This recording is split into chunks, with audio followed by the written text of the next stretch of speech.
So I am KB with Nerdophiles. Brilliant film, brilliant performances. So I wanted to start with you, Charles. I will just say, for me, your performance and your character is really the standout of the film. I mean, there's something so beautifully complex about Joe.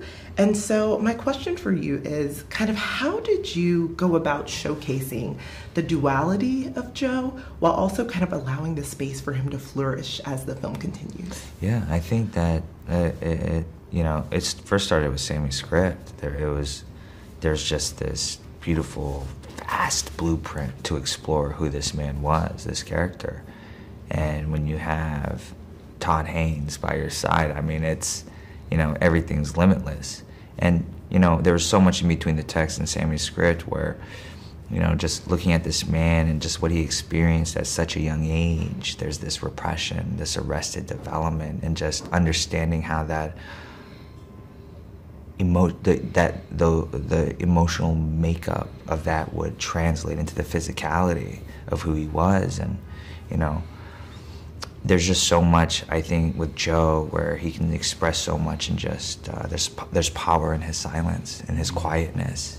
And I think about movies like In the Mood for Love by Wong Kar-wai with Tony Leung, where it's just so subtle and it's just all in the pathos of what's going on, or Heath Ledger in Brokeback Mountain, and just kind of like carrying like a similar feeling in the sense of like we're holding something that's deep, but just navigating that.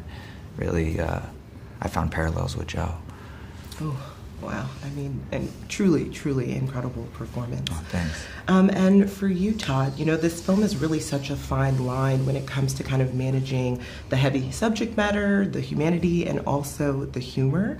So for you, kind of what was most important? What do you want audiences to pick up on when it comes to kind of the mirror images and parallels between these characters? Because for me, I find that Gracie and Elizabeth are a lot more alike than, kind of meets the eye. So much so.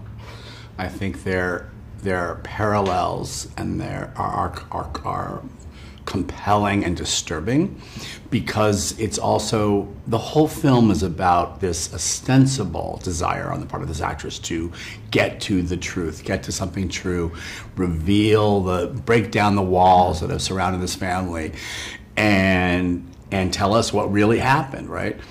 And see what really happened, and observe Gracie, and observe Joe.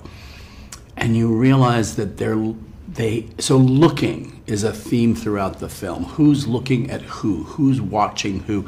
But what you come to realize with these two women, especially Elizabeth, and it's the most surprising maybe with her, how much she's looking and observing everybody around her, she's sort of incapable of seeing herself.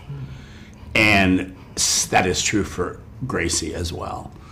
And Gracie is seeing this woman observe her, but the things that are most similar about the two women are particularly the things they can't admit to about themselves. Ooh, that is so good. And it's true in a lot of ways. I think, when it comes to Elizabeth and Joe's relationship, he's like, oh, I thought that you saw me. And the reality is, like you said, Elizabeth doesn't see anyone. She doesn't even see herself. And so it's heartbreaking for him, because he's already kind of going through that with Gracie in some ways. Yeah. And then to have Elizabeth do that, it's just, I mean, what a film. That's why that's why the mirror scene when Joe sees himself for the first time in the mirror. It's not how Gracie sees him or Elizabeth sees him.